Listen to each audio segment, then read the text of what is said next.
ശുദ്ധീകരണത്തിൽ കാക്കപ്പെടുവാൻ പരിശ്രമിപ്പിൻ. കറകളങ്കമിവ ഇല്ലാത്ത കാന്തയായി നാഥൻ കണ്ടിടുവാൻ നിങ്ങളെ കാലവും. നീതി സൽകീർത്തി പുകഴ്ചയും ധനം മാനം ഇവ നിനച്ചിടുവിൻ. നീതി സൽകീർത്തി പുകഴ്ചയും ധനം മാനം ഇവ നിനച്ചിടുവിൻ.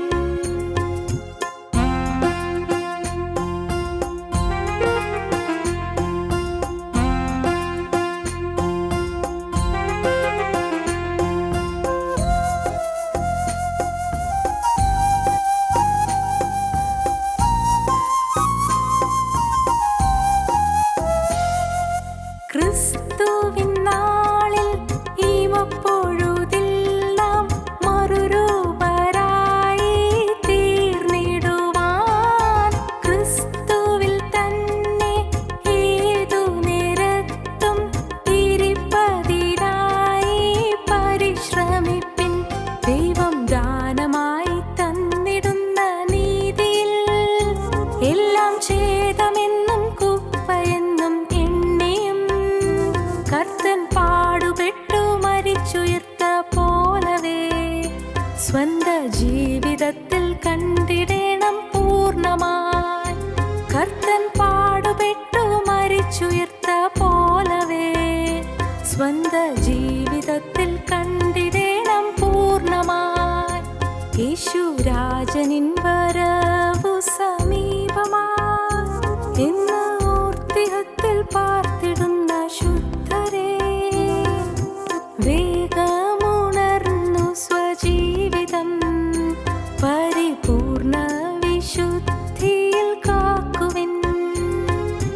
വേഗമുണർന്നു സ്വജീവിതം പരിപൂർണ വിശുദ്ധിയിൽ കാക്കുവിൻ. ഞങ്ങളും ക്രൂശിക്കപ്പെട്ട ക്രിസ്തുവിനെ പ്രസംഗിക്കുന്നു. ദൈവവചനം കേൾക്കുന്ന എല്ലാ പ്രിയപ്പെട്ടവർക്കും യേശുക്രിസ്തുവിൻ്റെ ധന്യമായ നാമത്തിൽ എൻ്റെ എളിയ വന്ദനം. ഒരു പ്രാവശ്യം കൂടെ യേശുക്രിസ്തുവിൻ്റെ ഒരു സാക്ഷിയായിട്ട് ഇവിടെ എഴുന്നേറ്റ് നിൽക്കുവാൻ വലിയവനായ ദൈവം എനിക്ക് തന്ന ആയുസ്സിനും ആരോഗ്യത്തിനും അവസരത്തിനുമായി ഞാൻ ദൈവത്തെ നന്ദി നിറഞ്ഞ ഹൃദയത്തോടെ സ്തുതിക്കുന്നു. പുറമെ നോക്കിയാൽ മറ്റാർക്കും അറിയില്ല എങ്കിൽ പോലും നമുക്ക് ഓരോരുത്തർക്കും നമ്മുടേതായ ചില സ്വകാര്യ ദുഃഖങ്ങളെല്ലാം ഉണ്ട്. ഒരുപക്ഷെ നമ്മുടെ രോഗമായിരിക്കാം, അല്ലെങ്കിൽ നമ്മുടെ കുടുംബത്തിലെ ആരുടെയെങ്കിലും രോഗമായിരിക്കാം, അല്ലെങ്കിൽ കടബാധ്യതയായിരിക്കാം, കുടുംബ പ്രശ്നമായിരിക്കാം, നമ്മുടെ ജോലി രംഗങ്ങളിലെ പ്രതിസന്ധികളായിരിക്കാം. നമ്മെ ഓരോരുത്തരെയും ഭാരപ്പെടുത്തുന്ന, അലട്ടുന്നതായ, വേദനിപ്പിക്കുന്നതായ അനേക വേദനാ വിഷയങ്ങൾ നമുക്ക് ഓരോരുത്തർക്കുമുണ്ട്. എന്നെ ആര് സഹായിക്കും? എനിക്കൊരു ഒത്താശ തരാൻ ആരുമില്ലല്ലോ, ഒരാലോചന പറഞ്ഞു തരാൻ ആരുമില്ലല്ലോ, എനിക്കൊരു കൈത്താങ്ങൽ തരാൻ ആരുമില്ലല്ലോ, എനിക്കാരുമില്ലല്ലോ എന്നുള്ളതായൊരു ചിന്ത ഒരുപക്ഷെ നമ്മുടെ ഹൃദയത്തിലുണ്ടാകാം. പ്രിയപ്പെട്ടവരെ, നിങ്ങൾ സാധു കൊച്ചു കുഞ്ഞുപദേശിയെക്കുറിച്ച് കേട്ടിട്ടുണ്ടല്ലോ, എല്ലാവരും തന്നെ കേട്ടിട്ടുണ്ടാവും. അനുഗ്രഹീതനായ ഒരു സുവിശേഷകനായിരുന്നു സാധു കൊച്ചു കുഞ്ഞുപദേശി. മാത്രമല്ല, ക്രിസ്തീയ സഭയ്ക്ക് ഏതാണ്ട് 200-ലധികം ക്രിസ്തീയ ഭക്തിഗാനങ്ങൾ സമ്മാനിച്ച ഒരു അനുഗ്രഹിക്കപ്പെട്ട കവി കൂടെയായിരുന്നു സാധു കൊച്ചു കുഞ്ഞുപദേശി. അദ്ദേഹം വളരെ ദാരിദ്ര്യത്തിലും കഷ്ടതയിലും രോഗത്തിലും കൂടെ കടന്നുപോയ ഒരു അനുഗ്രഹീത ദൈവദാസനാണ്. അനേക രോഗങ്ങൾ അദ്ദേഹത്തിനും അദ്ദേഹത്തിൻ്റെ ഭാര്യയ്ക്കും മക്കൾക്കും എല്ലാം ഉണ്ടായിരുന്നു. ഒരു ദിവസം അദ്ദേഹം രോഗത്താൽ ഭാരപ്പെട്ട് വളരെ പ്രയാസപ്പെട്ട് ഇങ്ങനെ ഇരിക്കുക. കയ്യിൽ മരുന്ന് മേടിക്കാനോ കുഴമ്പ് മേടിക്കാനോ 10 പൈസ കയ്യിലില്ല. കാലെല്ലാം ഇങ്ങനെ വീർത്ത് വീങ്ങി നീര് വെച്ചിരിക്കുക. അദ്ദേഹത്തിൻ്റെ ആ ചെറിയ വീടിൻ്റെ വരാന്തയിൽ കൂടി ഇങ്ങനെ നടക്കുമ്പോൾ അദ്ദേഹത്തിൻ്റെ ചാർച്ചയിൽപ്പെട്ട ഒരു വ്യക്തി അദ്ദേഹത്തിൻ്റെ വീടിനെ ലക്ഷ്യമാക്കി ഇങ്ങനെ നടന്നു വരികയാണ്. അദ്ദേഹത്തിന് വളരെ സന്തോഷമായി. കാരണം അദ്ദേഹം വന്ന് ഭവനത്തിൽ കയറിയിരുന്ന് സംസാരിക്കുമ്പോൾ ഒരല്പം പൈസ കടം ചോദിക്കാമല്ലോ, അതുകൊണ്ട് ഒരല്പം കുഴമ്പ് മേടിച്ച് കാലിൽ പുരട്ടാമല്ലോ എന്നുള്ളതായ ആ ചിന്തയോടെ സാധു കൊച്ചുകുഞ്ഞുപദേശി ആ വരാന്തിൽ കൂടി ഇങ്ങനെ നടക്കുകയാണ്. കുറേ സമയം കഴിഞ്ഞിട്ടും ആ ചാർച്ചയിൽപ്പെട്ട ആൾ വീട്ടിലേക്ക് വരുന്നില്ല. സാധു പുറത്തിറങ്ങി നോക്കിയപ്പോൾ അദ്ദേഹം അങ്ങ് ദൂരയിൽ കൂടി നടന്നകലുകയാണ്. അദ്ദേഹത്തിൻ്റെ വീട്ടിലേക്ക് പോലും നോക്കാതെ അദ്ദേഹം ദൂരെ നടന്നകലുകയാണ്. പ്രിയപ്പെട്ടവരെ, സാധു കൊച്ചുകുഞ്ഞുപദേശിയുടെ ആ കൊച്ചു ഹൃദയം വേദനിച്ചുകൊണ്ട് പ്രാർത്ഥനാ മുറിയിൽ ചെന്നു. ആ സമയത്ത് സാധു കൊച്ചുകുഞ്ഞിൻ്റെ ഉപദേശിയുടെ ഹൃദയത്തിൽ ഊറി വന്നതായ ഒരു ഗാനമുണ്ട്. ആരും സഹായമില്ലെല്ലാവരും പാരിൽ കണ്ടും കാണാതെയും പോകുന്നവർ. ആരും സഹായമിൽ എല്ലാവരും പാരിൽ കണ്ടും കാണാതെയും പോകുന്നവർ. എന്നാൽ എനിക്കൊരു സഹായകൻ വാനിലുണ്ടെന്നറിഞ്ഞതിൽ ഉല്ലാസമേ.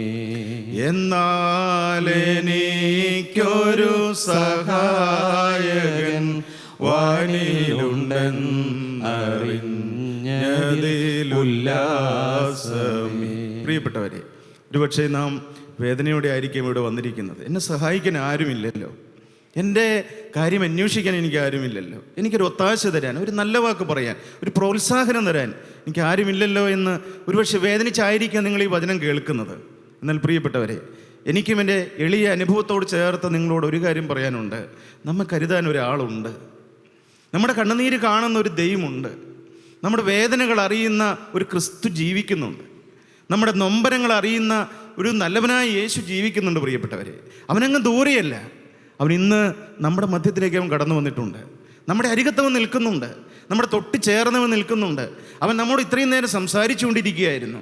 അവൻ നമ്മുടെ സ്നേഹത്തോടെ ഇടപെട്ടുകൊണ്ടിരിക്കുകയായിരുന്നു. നിങ്ങളുടെ ഹൃദയം തുറന്ന് നിങ്ങൾ യേശുവിനെ വിളിക്കുമെങ്കിൽ, നിങ്ങൾ യേശുവിനെ ആശ്രയിക്കുമെങ്കിൽ, നിങ്ങളുടെ ജീവിതം ക്രിസ്തുവിന് വേണ്ടി നിങ്ങൾ സമർപ്പിക്കുമെങ്കിൽ നമ്മുടെ കാര്യം നോക്കാൻ ഒരു ആളുണ്ട്. പ്രിയപ്പെട്ടവരെ, ഞാൻ എൻ്റെ ജീവിതത്തിലും അനുഭവത്തോട് ചേർത്താണ് ഞാനിത് പറയുന്നത്.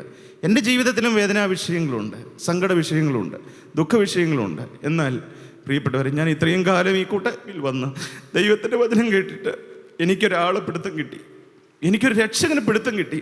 ഞാനതുകൊണ്ടാണ് ഇവിടെ നിൽക്കുന്നത്. ഞാൻ വലിയ പ്രാസംഗികനോ വേദപുസ്തക പണ്ഡിതനോ ഒന്നുമല്ല. എന്നാൽ എനിക്കൊരാളെ മനസ്സിലായി. അവനെൻ്റെ രക്ഷകനാണ്, അവനെൻ്റെ ഉടയവനാണ്, അവനെൻ്റെ രക്ഷിതാവാണ്, അവനെൻ്റെ ഉടമസ്ഥനാണ്, അവൻ എനിക്ക് വേണ്ടി കുരിശിൽ മരിച്ചവനാണ്, അവനെന്നെ സ്നേഹിക്കുന്നവനാണ്, അവനെനിക്ക് വേണ്ടി കരുതുന്നവനാണ്.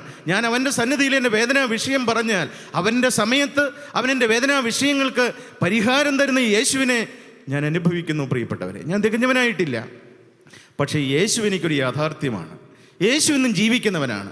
അവൻ ആശ്രയിക്കാൻ കൊള്ളാകുന്നവനാണ്, അവൻ പിൻപറ്റാൻ കൊള്ളാകുന്നവനാണ്, അവൻ സാക്ഷിപ്പാൻ യോഗ്യനാണ്, അവൻ മഹത്വത്തിനും പുകഴ്ചയ്ക്കും അവൻ യോഗ്യനാണെന്ന് എനിക്ക് അല്പാൽപ്പം മനസ്സിലാവുന്നു. പ്രിയപ്പെട്ടവരെ, ദൈവത്തിന് സ്തോത്രം. നമുക്ക് ആ ക്രിസ്തുവിൻ്റെ മുഖത്തേക്ക് നോക്കിക്കൊണ്ടിരിക്കാം, നമുക്ക് ആ ക്രിസ്തുവിൽ ആശ്രയിക്കാം, നമുക്ക് ദൈവവചനത്തിലേക്ക് കടന്നു വരാം. വെളിപ്പാട് പുസ്തകം 3-ാം അധ്യായം 4-ാമത്തെ വാക്യം നമുക്കൊന്ന് വായിച്ച് കേൾക്കാം. വെളിപ്പാട് പുസ്തകം 3-ാം അധ്യായം 4-ാമത്തെ വാക്യം. എങ്കിലും ഉടുപ്പ് മലിനമാകാത്ത കുറെ പേർ സർദീസിൽ നിനക്കുണ്ട്. എങ്കിലും ഉടുപ്പ് മലിനമാകാത്ത കുറെ പേർ സർദീസിൽ നിനക്കുണ്ട്.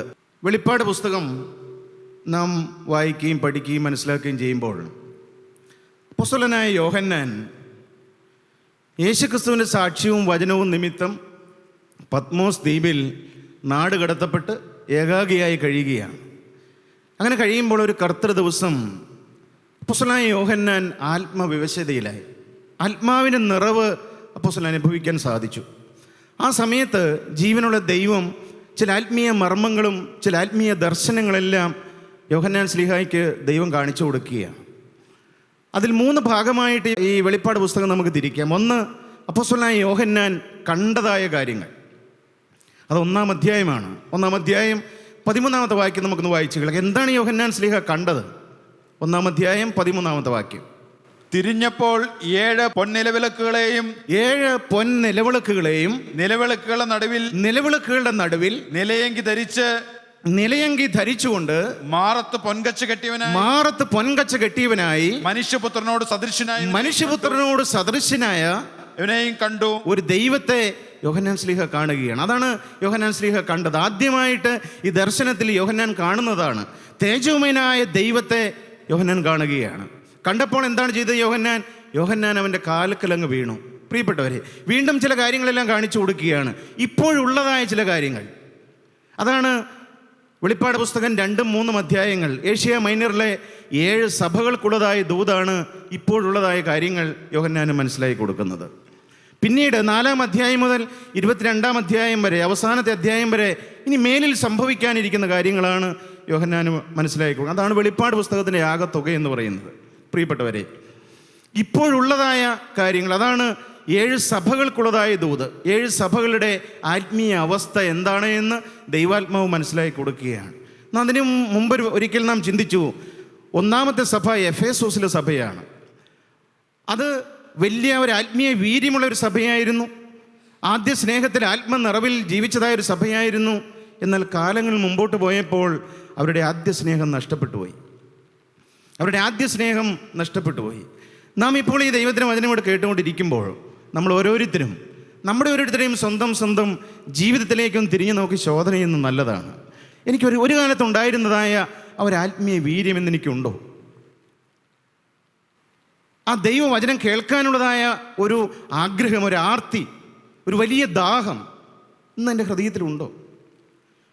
ദൈവസന്നിധിയിൽ തന്നെത്താൻ ഇരുന്ന് എന്നെ തന്നെ ശോധന ചെയ്യുവാനും എൻ്റെ ജീവിതത്തിലേക്ക് തിരിഞ്ഞു നോക്കുവാനും ദൈവസന്നിധിയിൽ എൻ്റെ പാപങ്ങൾ ഏറ്റുപറഞ്ഞ് കഴുകൽ പ്രാപിക്കുവാനും യേശുക്രിസ്തു ചെയ്തതായ നന്മകളോർത്ത് ദൈവത്തെ സ്തുതിക്കുവാനുമുള്ള ഒരു ദാഹം എൻ്റെ ഹൃദയത്തിലുണ്ടോ? ഒരു കാലത്ത് അത് ഉണ്ടായിരുന്നല്ലോ. ദാഹം ഉണ്ടായിരുന്നല്ലോ. വചനം കേൾക്കാൻ എന്തൊരു ദാഹമായിരുന്നു. നമ്മുടെ കഴിഞ്ഞകാല ജീവിതത്തിലേക്ക് നാം ഒന്ന് തിരിഞ്ഞു നോക്കിയാൽ അറിയാം. എന്നാൽ കാലങ്ങൾ കഴിഞ്ഞപ്പോൾ ആ ആത്മീയ തേജസ്സെല്ലാം കുറഞ്ഞു പോയോ? ആ ആത്മീയ ചൈതന്യം കെട്ടുപോയോ? ആ ആത്മീയ വീര്യം ചോർന്നു പോയോ? നാം ഓരോരുത്തരും ചിന്തിച്ച് നോക്കുക പ്രിയപ്പെട്ടവരെ. എഫേസോസിൽ ദൈവമക്കളോട് ദൈവാത്മാവ് പറയുകയാണ്, നിങ്ങൾ ഇനിയും മാനസാന്തരപ്പെടണം. അതിസ്നേഹം നഷ്ടപ്പെട്ടു പോയോ? നിങ്ങൾ അതിവേഗം മാനസാന്തരപ്പെടണം. എഫേസോസിലെ സഭ മാനസാന്തരപ്പെട്ടൊരു സഭയല്ലേ? അതെ, രക്ഷിക്കപ്പെട്ടവരാണ്, മാനസാന്തരപ്പെട്ടവരാണ്. രക്ഷിക്കപ്പെട്ടവരെയാണ് സഭയോട് ചേർത്തുകൊണ്ടിരുന്നത്. എഫേസോസിലെ ദൈവമക്കൾ, ആ സഭയിലെ ദൈവമക്കൾ മാനസാന്തരപ്പെട്ടവരായിരുന്നു ഒരിക്കൽ. എന്നാൽ ദൈവത്തിൻ്റെ ആത്മാവ് വീണ്ടും പറയുകയാണ്, നിങ്ങൾ ഇനിയും മാനസാന്തരപ്പെടണം. പ്രിയപ്പെട്ടവരെ, അതല്ലേ വാസ്തവത്തിൽ ബഹുമാനപ്പെട്ട യോഹന്നാൻ സാർ നമ്മുടെ ഈ കൂട്ടായ്മയിൽ നമ്മോട് ഊന്നി പറഞ്ഞത്? മാനസാന്തരപ്പെട്ടവരുടെ മാനസാന്തരം, അത് ദൈവത്തിൻ്റെ വചനത്തിൻ്റെ അടിസ്ഥാനത്തിലാണ് യോഹന്നാൻ സാർ നമ്മൾ പഠിപ്പിച്ചത്. എഫേസോസിലെ സഭ ഈ വെളിപ്പാട് പുസ്തകത്തിൽ 7 സഭകളെക്കുറിച്ച് പറയുമ്പോൾ അനേക സഭകളോട് അവരോട് വീണ്ടും മാനസാന്തരപ്പെടാൻ പറയുകയാണ്. എന്തുകൊണ്ടാണ്? നമ്മുടെ ജീവിതത്തിൽ എന്നും മാനസാന്തരം ആവശ്യമാണ് പ്രിയപ്പെട്ടവരെ. ഒരിക്കലായിട്ട് നാം മാനസാന്തരപ്പെടണം. ജീവിതം കർത്താവിന് വേണ്ടി സമർപ്പിക്കണം. എന്നാൽ ദൈനംദിനം എന്നും എപ്പോഴും നമ്മുടെ ജീവിതത്തിൽ ഈ മാനസാന്തരം, ഈ രൂപാന്തരം, ഈ ശുദ്ധീകരണം നമുക്ക് ആവശ്യമാണ് പ്രിയപ്പെട്ടവരെ. നമ്മൾ ആരും തികഞ്ഞവരല്ല. ഞാൻ നിങ്ങളെക്കാൾ ശ്രേഷ്ഠനായതുകൊണ്ടാണ് ഇവിടെ നിൽക്കുന്നത്, ഒരിക്കലുമല്ല. എൻ്റെ മനസ്സിൽ അങ്ങനെ ചിന്ത പോലുമില്ല. ദൈവത്തിന് സ്തോത്രം. എന്നാൽ യേശുക്രിസ്തുവിന് വചനം കേട്ട് ദൈവത്തിന് കൃപയാൽ ഒരു മാനസാന്തരത്തിൻ്റെ അനുഭവത്തിലേക്ക് കടന്നു വരുവാൻ, ഒരു വീണ്ടും ജനത്തിൻ്റെ അനുഭവത്തിലേക്ക് കടന്നു വരുവാനുള്ള ഒരു വലിയ സൗഭാഗ്യം ദൈവം എനിക്ക് തന്നു. അതുകൊണ്ട് ഞാനിന്ന് സുബോധത്തോടെ നിൽക്കുന്നു. എന്തെല്ലാം ശാപങ്ങളുള്ളതായ ഒരു തലമുറയിൽ, ഒരു കുടുംബത്തിലാണ് ഞാൻ ജനിച്ചു വളർന്നത്. ആ ശാപങ്ങളെല്ലാം സൗജന്യമായി കർത്താവിൻ്റെ തിരുരക്തം കൊണ്ട് അവനെനിക്ക് മുറിച്ചു തന്നു. അതുകൊണ്ട് ഞാനും എൻ്റെ തലമുറകളും ഇന്ന് സമാധാനമായിട്ട് ജീവിക്കുന്നു, സന്തോഷമായിട്ട് കഴിയുന്നു. ഈ യേശുക്രിസ്തുവിനെ സ്നേഹിച്ച്, ഈ യേശുക്രിസ്തുവിൻ്റെ ഒരു വിശുദ്ധനായി, അവൻ എന്നിൽ കൂടി കണ്ടതായ വേല തേക്കണമെന്ന ഒരേ ഒരു ലക്ഷ്യത്തോടെ ഞാൻ ജീവിക്കുകയാണ്. പ്രിയപ്പെട്ടവരെ, ഞാൻ വീണ്ടും പറയട്ടെ, ഞാൻ തികഞ്ഞവനായിട്ടില്ല, ഞാൻ പൂർണ്ണനായിട്ടില്ല. ഇനിയും അനേക കാര്യങ്ങളിൽ രൂപാന്തരം എനിക്ക് അനുഭവിക്കാനുണ്ട്. കൃപയാൽ ദൈവം എനിക്ക് അങ്ങനെ ഒരു സുബോധം തരുന്നുണ്ട്. ഇനിയും മാറാനുണ്ടെന്നുള്ളതായ സുബോധം, ഇനിയും രൂപാന്തരം പ്രാപിക്കാനുണ്ടെന്നുള്ളതായ ഒരു സുബോധം. പ്രിയപ്പെട്ടവരെ, നമുക്കിനിയും മാനസാന്തരം ആവശ്യമില്ലേ? ഇനിയും എന്തെല്ലാം സ്വഭാവങ്ങളാണ് മാറാനുള്ളത്? ഈ ഹൃദയം ഇനി എന്തോരമാണ് രൂപാന്തരപ്പെടാനുള്ളത്? യേശുക്രിസ്തുവിൻ്റെ സ്വഭാവമായിട്ട് നാം തട്ടിച്ചു നോക്കുമ്പോൾ എവിടെയെല്ലാം എന്തെല്ലാം മാറ്റമാണ് ഇനിയും വരാനുള്ളത്. ശരിയാണ്, നമുക്കൊരു മാനസാന്തരം കിട്ടി, പക്ഷെ അതൊരു തുടക്കം മാത്രമല്ലേ ആകുന്നുള്ളൂ. ഇവിടെ 3-ാം അധ്യായം നാം വായിക്കുകയും പഠിക്കുകയും ചെയ്യുമ്പോൾ സർദീസിലെ സഭയെക്കുറിച്ചാണ് ആദ്യത്തെ 1 മുതലുള്ളതായ 6 വരെയുള്ള വാക്യങ്ങളിൽ നാം വായിക്കുന്നത്. സർദീസിലെ സഭ, അതിൻ്റെ 1-ാമത്തെ വാക്യം നമുക്കൊന്ന് വായിച്ച് കേൾക്കാം. സർദീസിലെ സഭയെക്കുറിച്ച് ദൈവത്തിൻ്റെ ആത്മാവ് എങ്ങനെയാണ് കാണുന്നത്? സർദീസിലെ സഭയുടെ ദൂതൻ എഴുതുക, ദൈവത്തിന്റെ 7 ആത്മാവും 7 നക്ഷത്രമുള്ളവൻ അരുളി ചെയ്യുന്നത്, ഞാൻ നിന്റെ പ്രവൃത്തി അറിയുന്നു. ജീവനുള്ളവനെന്ന് നിനക്ക് പേരുണ്ടെങ്കിലും നീ മരിച്ചവനാകുന്നു. ഒന്നാമത്തെ സർദീസിലെ സഭയെക്കുറിച്ച് ദൈവത്തിന്റെ ആത്മാവ് കാണുന്നത് ഇങ്ങനെയാണ്: നിനക്ക് ജീവനുള്ളവനെന്ന് നിനക്ക് പേരുണ്ടെങ്കിലും നീ മരിച്ചിരിക്കുക. പുറമെ നോക്കിയാൽ നിനക്ക് ജീവനുണ്ട്, നീ ഒരു ആത്മീയനാണെന്നേ തോന്നുകയുള്ളൂ, പക്ഷേ നിന്റെ ആത്മാവ് മരിച്ചിരിക്കുകയാണ്. ദൈവത്തിൻ്റെ ആത്മാവ് വളരെ കർക്കശമായിട്ടും കൃത്യമായിട്ടും വ്യക്തമായിട്ടും പറയുകയാണ്, നിന്റെ ആത്മാവ് മരിച്ചിരിക്കുകയാണ്. കാരണം നിന്റെ ജീവിതത്തിൽ നീ പിശാചിന് ഇടം കൊടുത്തു, നീ പാപത്തിന് ഇടം കൊടുത്തു, നീ കൂട്ടായ്മയിൽ വരുന്നുണ്ട്, വചനം കേൾക്കുന്നുണ്ട്, ഒരു ആത്മീയനായിട്ട് നീ ജീവിക്കുന്നുണ്ട്, പക്ഷേ നിന്റെ ആത്മാവ് മരിച്ചിരിക്കുകയാണ്. പ്രിയപ്പെട്ടവരെ, സർദീസിലെ സഭയോട് ദൈവാത്മാവ് പറഞ്ഞതുപോലെ എൻ്റെ അവസ്ഥ എന്താണ്? എൻ്റെ ആത്മാവ് മരിച്ചിരിക്കുകയാണോ? അതോ ഇന്ന് ജീവനിലാണോ? ദൈവത്തിൻ്റെ കൃപ എൻ്റെ ജീവിതത്തിലുണ്ടോ? ദൈവത്തിൻ്റെ ആത്മാവിൻ്റെ ഹൃദയത്തിൽ വസിക്കുന്നുണ്ടോ? ഞാനിന്ന് ദൈവിക ജീവനിലാണോ? അതോ ഞാൻ കൃപയിൽ നിന്ന് വീണിരിക്കുകയാണോ? ദൈവമായിട്ടുള്ള ബന്ധം നഷ്ടപ്പെട്ടിരിക്കുകയാണോ? പ്രിയപ്പെട്ടവരെ, ഞാൻ നിങ്ങളൊരിക്കലും കുറ്റപ്പെടുത്തുകയല്ല, പക്ഷേ നാം ഓരോരുത്തരും ചിന്തിക്കണം. സഭയിലെ ദൈവമക്കളോടാണ് ദൈവാത്മാവ് പറഞ്ഞത്, ജീവനുള്ളവൻ നിനക്ക് പേരുണ്ടായെങ്കിലും നീ മരിച്ചവനാകുന്നു. ദൈവത്തിന് സ്തോത്രം. പ്രിയപ്പെട്ടവരെ, പക്ഷെ നിരാശപ്പെടേണ്ട ആവശ്യമുണ്ടോ? നിരാശപ്പെടേണ്ട. ആത്മാവ് എവിടെയെങ്കിലും മരിച്ചുപോയോ? പിശാച്, ഈ പഴയ പാമ്പായ പിശാചിനെ എവിടെയെങ്കിലും കടിച്ചോ? നമുക്ക് ജീവൻ തരാൻ യേശു ജീവിക്കുന്നുണ്ട്. യേശു ജീവിക്കുന്നുണ്ട്. അതല്ലേ നമ്മുടെ പ്രത്യാശ, അതല്ലേ നമ്മുടെ ധൈര്യം, നമ്മുടെ ഭാവി അതല്ലേ. യേശു ജീവിക്കുന്നുണ്ട്. നമ്മുടെ സങ്കടങ്ങളും നമ്മുടെ ദുരിതങ്ങളും നമ്മുടെ ദുഃഖങ്ങളും നമ്മുടെ പ്രയാസങ്ങളും നമ്മുടെ വേദനകളും എല്ലാം കാണുന്ന ഒരു ക്രിസ്തുവുണ്ട്. എന്നെ സഹായിക്കാൻ ഒരാളുണ്ട്. പ്രിയപ്പെട്ടവരെ, അതുകൊണ്ട് നിങ്ങളാരും ഒരു കാര്യത്തിലും നിരാശപ്പെടേണ്ട ആവശ്യമില്ല, ഒരു കാര്യത്തിൽ നിങ്ങൾ ഭാരപ്പെടേണ്ട ആവശ്യമില്ല, ഒരു കാര്യത്തിൽ നിങ്ങൾ തളർന്നു പോകേണ്ട. നമ്മുടെ പ്രശ്നത്തിന് എല്ലാറ്റിനും പരിഹാരം ക്രിസ്തുവിൻ്റെ സന്നിധിയിലുണ്ട്, ക്രിസ്തുവിൻ്റെ ക്രൂശൻ ചൂടിലുണ്ട്. നമുക്ക് ബുദ്ധി കുറവാണോ? നിങ്ങൾ യേശുവിൻ്റെ കുരിശിൻ ചൂട്ടിൽ ചെല്ലുക. നിങ്ങൾക്ക് ആരോഗ്യം കുറവാണോ? നിങ്ങൾ യേശുവിനെ സമീപിക്കുക. നിങ്ങൾക്ക് സമ്പത്ത് കുറവാണോ? കടബാധ്യതയിൽ വലയുകയാണോ? ദൈവമേ, എനിക്കിതിനൊരു പരിഹാരം തരണമേ. നിങ്ങൾ കുരിശിൻ്റെ ചൂട്ടിലിരുന്ന് ജീവനുള്ള ക്രിസ്തുവിനോട് നിങ്ങൾ പ്രാർത്ഥിക്കുക. പ്രിയപ്പെട്ടവരെ, നമുക്കൊരു പരിഹാരം തരും ജീവനുള്ള ക്രിസ്തു. നമുക്കൊരു പരിഹാരമുണ്ട്. ദൈവത്തിന് സ്തോത്രം. ഇവിടെ സർദീസിലെ സഭയോട് ഒന്നാമത് പറയുകയാണ്, ജീവനുള്ളവനെ നിനക്ക് പേരുണ്ടായെങ്കിലും നീ മരിച്ചവനാകുന്നു. സർദീസിലെ സഭയുടെ ദൈവമക്കൾ അവരുടെ 3 അനുഭവങ്ങൾ ഇതാണ്. ഒന്ന്, ജീവനുള്ള കുറേ ആളുകളുണ്ട്, മരിച്ചവരായ കുറേ ആളുകളുമുണ്ട്.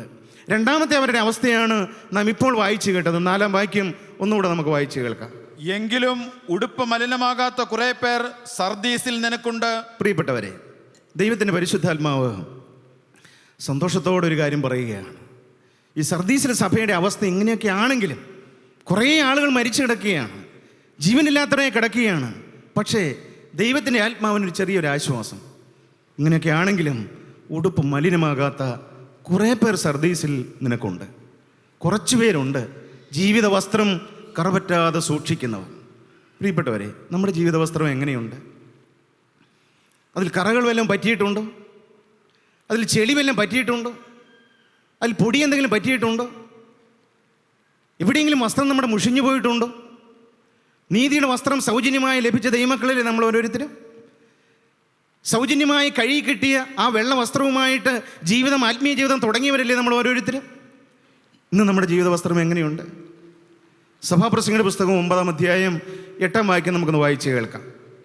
നിന്റെ വസ്ത്രം എല്ലായ്പ്പോഴും വെള്ളയായിരിക്കട്ടെ. അവിടെ ജ്ഞാനികളിൽ ജ്ഞാനിയായ ശലോമോൻ പറയുകയാണ്, നിന്റെ വസ്ത്രം എല്ലായ്പ്പോഴും വെള്ളയായിരിക്കട്ടെ, നിന്റെ തലയിൽ എണ്ണ കുറയാതിരിക്കട്ടെ. നിന്റെ തലയിൽ എണ്ണ കുറയാതിരിക്കട്ടെ എന്ന്. പ്രിയപ്പെട്ടവരെ, നമ്മെ ഓരോരുത്തരെയും കുറിച്ചുള്ള ദൈവത്തിൻ്റെ വലിയൊരു ആഗ്രഹവും വലിയൊരു പദ്ധതിയുമാണത്.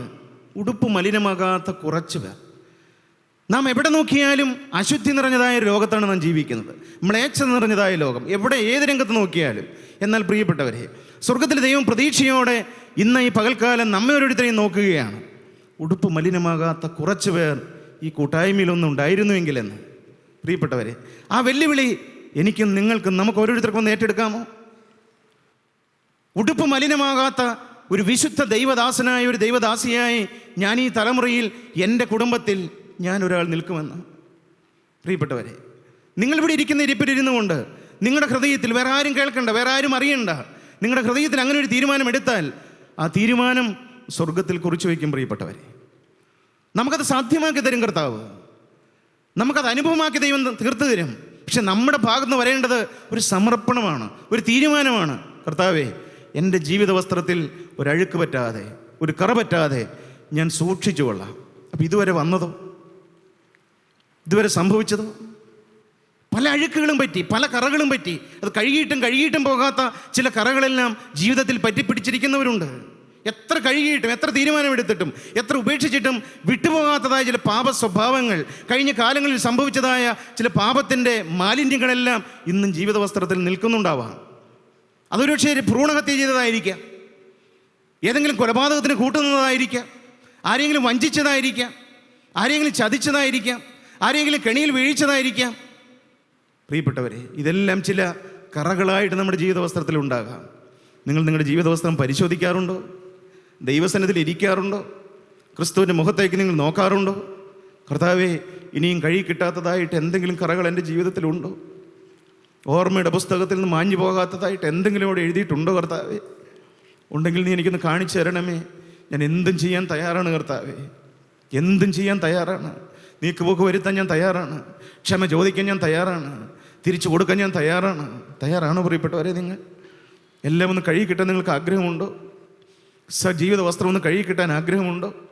സഖരിയ പ്രവാചകന്റെ പുസ്തകം 13-ാം അധ്യായം 1-ാമത്തെ വാക്യം നമുക്കൊന്ന് വായിച്ചു കേൾക്കാം. ജീവിത വസ്ത്രത്തിൽ കറ പറ്റിയവരാരെങ്കിലും ഉണ്ടെങ്കിൽ, ഒരിക്കൽ കർത്താവ് നീതിയുടെ വസ്ത്രം സൗജന്യമായിട്ട് തന്നതായിരുന്നു. എന്നാൽ കറ പറ്റിയവരാരെങ്കിലും ഉണ്ടെങ്കിൽ, ചെളി പറ്റിയവരാരെങ്കിലും ഉണ്ടെങ്കിൽ, പൊടി പറ്റിയവരാരെങ്കിലും ഉണ്ടെങ്കിൽ, ജീവിത വസ്ത്രം ഉരിഞ്ഞു കളഞ്ഞവരാരെങ്കിലും ഉണ്ടെങ്കിൽ, പ്രിയപ്പെട്ടവരെ, ആ നീതിയുടെ വസ്ത്രം ഉപേക്ഷിച്ചവരാരെങ്കിലും ഉണ്ടെങ്കിൽ, കറ പറ്റിയവരാരെങ്കിലും ഉണ്ടെങ്കിൽ, നാം ആരും നിരാശപ്പെടേണ്ട. പ്രിയപ്പെട്ടവരെ, എനിക്കിനി രക്ഷയുണ്ടോ എന്ന് നിങ്ങളുടെ ഹൃദയം ചോദിക്കുന്നുണ്ടോ നിങ്ങളോട്? എനിക്കിനി രക്ഷയുണ്ടോ? ഈ ഇത്രയും വലിയ പാപം ചെയ്ത എനിക്ക് രക്ഷയുണ്ടോ? എൻ്റെ പാപം കർത്താവ് ക്ഷമിക്കുമോ? ഇത് കർത്താവിന് കഴുകാൻ കഴിയുമോ? പ്രിയപ്പെട്ട സഹോദര, പ്രിയപ്പെട്ട സഹോദരി, എത്ര വലിയ പാപം സംഭവിച്ചാലും കഴുകിത്തരാൻ ഒരാളുണ്ട്, ക്ഷമിച്ചു തരാൻ ഒരാളുണ്ട്. അതല്ലേ നമ്മുടെ പ്രത്യാശ എന്ന് പറയുന്നത്. സഖരിയ പ്രവാചകന്റെ പുസ്തകം 13-ാം അധ്യായം 1-ാമത്തെ വാക്യം നമുക്ക് വായിച്ചു കേൾക്കാം. അന്നാളിൽ ദാവീദ് ഗ്രഹത്തിനും യെരൂശലേം നിവാസികൾക്കും പാപത്തിന്റെയും മാലിന്യത്തിന്റെയും പരിഹാരത്തിനായി ഒരു ഉറവ് തുറന്നിരിക്കും. പ്രിയപ്പെട്ടവരെ, ആ ഉറവയുടെ മുമ്പിലാണ് നാം കടന്നു വന്നിരിക്കുന്നത്. പാപത്തിൻ്റെയും മാലിന്യത്തിൻ്റെയും പരിഹാരത്തിന് വേണ്ടി 2000 വർഷങ്ങൾക്ക് മുൻപ് നമുക്ക് വേണ്ടി ഗോകുൽത്തായിൽ പഞ്ചമുറിവുകളാൽ തുറക്കപ്പെട്ട ആ ഉറവിട കീഴിലാണ് നാം കടന്നു വന്നിരിക്കുന്നത്. നിങ്ങൾക്ക് ഒരു വിശ്വാസമുണ്ടോ പ്രിയപ്പെട്ടവർ? നിങ്ങളുടെ ഹൃദയത്തിൽ ഒരു വിശ്വാസമുണ്ടോ? എൻ്റെ പാപം കഴുകാൻ ഒരു ഉറവ തുറന്നിട്ടുണ്ട്. അത് യേശുക്രിസ്തുവിൻ്റെ പഞ്ചമുറിവിൽ കൂടി, അവൻ്റെ തിരുവിലാവിൽ കൂടി ഒഴുകി വന്ന അവൻ്റെ പരിശുദ്ധമായ രക്തമാണ്. പ്രിയപ്പെട്ടവരെ, നിങ്ങൾക്ക് കഴുകൽ പ്രാപിക്കാൻ ആഗ്രഹമുണ്ടോ? കർത്താവ് നമ്മെ എന്തിനാണ് കൂട്ടി വരുത്തിയത്? നമ്മുടെ ജീവിത വസ്ത്രം കഴുകി തരാൻ വേണ്ടിയിട്ടാണ്, നമ്മെ ശുദ്ധീകരിക്കാൻ വേണ്ടിയിട്ടാണ്, നമ്മെ ഒരു വിശുദ്ധ ജനമായി ഈ തലമുറയിൽ എൻ്റെ യേശുവിന് അവൻ്റെ കരങ്ങളിൽ എടുത്ത് ഉപയോഗിക്കാൻ വേണ്ടിയിട്ടാണ്. നിങ്ങൾക്ക് ആഗ്രഹമുണ്ടോ പ്രിയപ്പെട്ടവരെ? നിങ്ങളുടെ ഹൃദയം വാഞ്ചിക്കുന്നുണ്ടോ? നിങ്ങളുടെ ഹൃദയം കൊതിക്കുന്നുണ്ടോ? യേശുവിൻ്റെ തിരുരക്തം കൊണ്ട് എനിക്കൊന്ന് കഴുകൽ പ്രാപിക്കണമെന്ന് സഹോദരൻ നീ ആഗ്രഹിക്കുന്നുണ്ടോ? ഉണ്ടെങ്കിൽ ഇപ്പോൾ ആ ക്രൂശിൻ്റെ ചുവട്ടിൽ, ആ ഉറവയുടെ കീഴിൽ നിന്റെ കണ്ണുകളെ ഒന്ന് അടയ്ക്കാമോ? നിന്റെ തലകളെ ഒന്ന് ഉണക്കാമോ? ആ നമ്മെ കഴുകുന്ന ആ കുഞ്ഞാടിൻ്റെ രക്തം ഇതാ നമ്മുടെ ഈ ഹോളിലേക്ക് ഒഴുകി വന്നിരിക്കുകയാണ്. പ്രിയപ്പെട്ടവരെ, നിങ്ങൾ ആരെല്ലാം വിശ്വസിക്കുന്നുണ്ട്? നിങ്ങൾക്ക് ബാക്കിയെല്ലാം മറക്കാം. ആ ഉറവിലേക്ക് നമുക്ക് വരാം. നമ്മുടെ ജീവിത വസ്ത്രം അലക്കി തരുന്ന ആ കുഞ്ഞാടിൻ്റെ തിരുരക്തമാകുന്ന ആ ഉറവയിൽ നമുക്ക് മുട്ടുമടക്കാം. പ്രിയപ്പെട്ടവരെ, നിങ്ങൾ വേദനിക്കുന്നവരാരെങ്കിലും ഉണ്ടോ? പാപത്തോർത്ത് നിലവിളിക്കുന്നവരാരെങ്കിലും ഉണ്ടോ? ഹൃദയത്തിൽ ഇതുവരെയും രൂപാന്തരം സംഭവിച്ചിട്ടില്ലല്ലോ എന്ന് വേദനയോടെ കരയുന്നവരാരെങ്കിലും ഉണ്ടോ? മകളെ, ഒരു പരിഹാരമുണ്ട്. യേശുവിൻ്റെ കുരിശിലെ തിരുരക്തത്തിൽ നിന്റെ പാപത്തിന് പരിഹാരമുണ്ട്. മകനെ, നീ അവൻ്റെ കുരിശിൻ ചുവട്ടിലേക്ക് ഓടി വരിക. ഈ ഉറവിലേക്ക് നീ ഓടി വരിക. ആ ഉറവയിൽ നിനക്ക് കുടിക്കാം, ആ ഉറവയിൽ നിനക്ക് കുളിക്കാം. നിന്നെ കഴുകാനിതാ യേശുവിന്റെ രക്തം ഈ ഹോളിലേക്ക് ഒഴുകി വരികയാണ്. അവന്റെ പുത്രനായ യേശുവിന്റെ രക്തം സകല പാപവും പോക്കി നമ്മെ ശുദ്ധീകരിക്കുന്നു. പ്രിയപ്പെട്ടവരെ, ആരെല്ലാം വിശ്വസിക്കുന്നുണ്ട്? ഈ ഉറവിയിലേക്ക് എടുത്തിയാടുക. യേശുക്രിസ്തുവിന്റെ സ്നേഹത്തിന്റെ ഉറവിയിലേക്ക് ഹല്ലേലൂയ എടുത്തിയാടുക. പ്രിയപ്പെട്ടവരെ, നിങ്ങൾ അവന്റെ തിരുരക്തം നിങ്ങളെ കഴുകട്ടെ. ആ തിരുരക്തം നിങ്ങളെ മുദ്രയിടട്ടെ. ആ തിരുരക്തം നിങ്ങളുടെ ബന്ധനങ്ങളെ അഴിക്കട്ടെ. ആ തിരുരക്തം നമുക്ക് നിത്യജീവന്റെ അവകാശം തരട്ടെ. നമ്മളെല്ലാവരെയും സ്വർഗം അനുഗ്രഹിക്കട്ടെ. കരുണയുള്ള ഞങ്ങളുടെ സ്വർഗീയ പിതാവേ, ഈ തിരുരക്തം ഞങ്ങളെ കഴുകുന്നതിനായി ഞങ്ങൾ നിന്നെ സ്തുതിക്കുന്നു. കർത്താവേ, ഞങ്ങളെ അവിടുന്ന് ശുദ്ധീകരിക്കുന്നതിനായി ഞങ്ങൾ നിന്നെ സ്തുതിക്കുന്നു. ഞങ്ങളുടെ മേലെ അവിടുത്തെ ജീവജലം തളിക്കുന്നതിനായി ഞങ്ങൾ നിന്നെ സ്തുതിക്കുന്നു. ഈ മക്കളെല്ലാം അവിടുന്ന് അനുഗ്രഹിക്കണമേ. അവിടുത്തെ പരിശുദ്ധാത്മാവ് തുടർന്ന് ഞങ്ങളോട് സംസാരിക്കണമേ. ഞങ്ങളെ അനുഗ്രഹിച്ച് പറഞ്ഞേക്കണമേ. യേശു ക്രിസ്തുവിൻ്റെ അതിപരിശുദ്ധമായ നാമത്തിൽ തന്നെ. ആമേൻ.